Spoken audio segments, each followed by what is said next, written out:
Over the course of history, Native American languages have been used by the United States military to safely, efficiently, and effectively transmit vital messages in combat.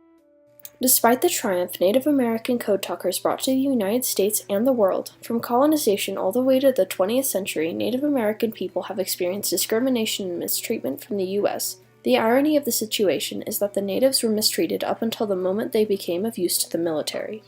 In the 19th century, many tribes were moved off of their native lands to make room for white settlers, sometimes in the form of walks spanning hundreds of miles. The most famous among these were the Long Walk and the Trail of Tears, the latter being put on upon by Andrew Jackson, the United States President from 1829 to 1837. The Trail of Tears was part of the Indian Removal Act of 1830. The entire Cherokee tribe was forced to walk thousands of miles with limited food and necessities. Over the course of the walk, more than 4,000 Cherokee perished. The land that the Native Americans were put on was rough and dry. It had poor land for farming and was extremely tough to live on.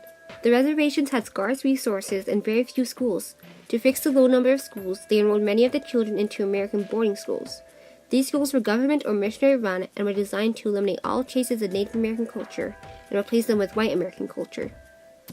The founder of one of these schools even said, "In Indian civilization, I'm a Baptist, because I believe in immersing the Indian in our civilization, and when we get them under, holding them until they are thoroughly soaked." In these boarding schools, the children were taught about Christianity, whitewashed history, and the English language. They also forced the students to cut their hair and were given westernized names. Boarding schools were often compared to military camps. Life was extremely regulated and punishment was severe. They even forbid the native children from speaking their native tongue and would punish them greatly if they did not follow their rules. When the children returned to their families, they could often feel a language and cultural barrier between them and their families. Funnily enough, the US ended up using the languages they were against to win the hardest war that they fought. Even while the native languages were being used overseas to bring victory to the US, they were still forbidden to be spoken in the boarding school. Many of the children who grew up on the reservations and attended the government boarding schools became the future code talkers. The languages they were forbidden to speak were used by the government for the US's own benefit. The first use of native language in combat happened in World War I. On the Western Front in France, U.S. officers noticed that their messages were being intercepted by German intelligence, and that all the codes that they created and used were broken. They attempted to send messages on foot, but they were repeatedly captured. Colonel A.W. Bloor discovered that mostly an active regiment located at Bou-Champagne had a company of Choctaw soldiers. They spoke 26 different dialects, several of them unwritten. In the words of Bloor, there was hardly one chance in a million that Fritz would be able to translate these dialects, and the plan to have these Indians transmit telephone messages was adopted. With that, the Choctaw Code was adopted. Within 24 hours, the tide of the battle turned. Within 3 days, the Germans were retreating and the Allies were on the offensive. During World War I, the Cherokee language was also used to transmit codes. George Adair, a Cherokee soldier, was sent to France to work with the Cherokee language to transmit crucial messages between the Allies. Like the Choctaw, the language was completely foreign to the Central Powers. This, again, enabled the Allied forces to safely transmit important messages. The Choctaw and the Cherokee served in combat as well as working with communications. Many Choctaw code talkers were severely injured from being gassed in the trenches. Due to the contribution made by the Cherokee, Choctaw, and many other tribes in World War I, the U.S. government saw a sufficient cause to give the option of native citizenship to all natives in the U.S.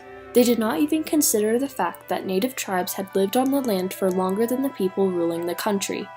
James Edwards was a Choctaw code talker who came up with part of the code for the Choctaw Code.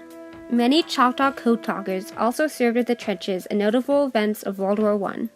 Tobias Frazier, a code talker, was among a number of Choctaw men who helped break the Hindenburg Line in 1918. Other Choctaw code talkers were Joseph Okahombi, Noel Johnson, Ben Carterby, and Ben Hampton.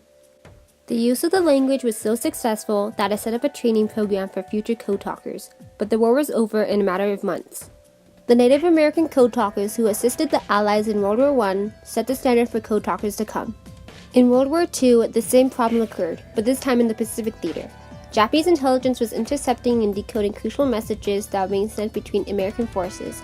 The military wanted to find another secure code. Philip Johnson, a missionary who was fluent in Navajo, came up with the idea of using the Navajo language to create an unbreakable code. The reasoning for using the Navajo language instead of Choctaw or Cherokee was because after World War I, the Axis powers had been studying these languages, but had looked over the Navajo language. Philip Johnson pitched his idea to the Marine Corps. They accepted the offer and began recruiting bilingual Navajo men to start a program. He recruited 29 Navajos from ages 18 to 35. In special cases, they were younger recruits. After basic training, the recruits were taken to a base in California and participated in an intense and extensive training course. The code was based off the Navajo language, but was not merely the language itself.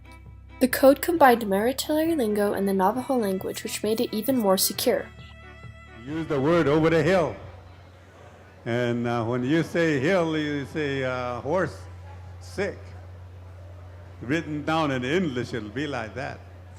Over here, we say horse, sick, Slintatsa. That's hill, that's a hill. And he says over the hill, there's a tank or something. The code included more than 411 terms and used animal names for different military terms. The program eventually graduated 420 code talkers. Many of the code talkers stayed in the military and were stationed in Japan after the war. A few of the code talkers even stayed in Japan and became fluent in Japanese. Without the Navajo code, the war in the Pacific would have turned out very differently. Several code talkers were deployed in two major battles, which were the Battle of Okinawa and the Battle of Iwo Jima, both of which changed the course of the war in the Pacific. The Navajo code continued to be used in the Korean War. Meanwhile, on the western front of World War II, the Comanche language was used for transmitting messages as well. The Comanche code talkers worked the telephones on D-Day and kept messages secret. Like the Navajo, when Japanese and German scholars visited America to gain information on native languages, they looked over the Comanche because it wasn't listed in ethnographic books. For this reason, Comanche was a perfect secret language. 17 Comanche men made up the Comanche code talkers. They trained from the day of their enlistment in 1940, but were not seen in combat until D-Day on June 6, 1944. They landed on Utah Beach in Normandy, France. 14 of them used their native language in battle. 2 were wounded. During their service, many of the code talkers experienced racism. The tasks they were given were often of the higher risk. These jobs included trench warfare scouts, snipers, and messengers. They were more likely to get higher risk jobs than any others. In World War II, Navajo code talkers were often mistaken for Japanese soldiers and taken prisoner by their own comrades. They were threatened with death even after they provided identification. After the war, the code talkers went back to their lives on the reservation. The code talkers went almost 40 years without proper recognition. There are also many other native tribes that used their languages in World War I and World War II, but barely received any recognition due to the much more known Navajo code talkers. Since the Navajo overpowered all other tribes, you would expect them to receive great amounts of rewards and credit. This is somewhat true. The main problem is that they received this credit at a belated date. In 1968, the Navajo program was revealed to the public, 23 years after their service. They did not receive the official award of recognition until 1982 from Ronald Reagan, another 14 years later. This fact cannot bring them any fortune that would help them with the rest of their lives because they had already lived most of it. Most of the Navajo men who served had already lived their lives out as an adult and are reaching their older years. If they were 20 years older when they served, they would have been 43 years when they could finally speak out about their life in the war. This means the code talkers could have a hard time receiving medical help for war-related disabilities like PTSD. Native Americans have helped the U.S. win many wars over the years. Despite this, the constant tragedies they've experienced continued with no stop. From boarding schools to poverty, Native Americans have received a lot of discrimination from the U.S. Surprisingly, many of them still served for the U.S. military. Today, 18.6% of Native Americans have served or are serving in combat, 4% more than other ethnicities. Their contributions as code talkers in the U.S. military are a big reason why the United States won big wars like World War I and World War II. Their effort and success are important and should be recognized as such. The Native American code talkers' legacy will not be forgotten.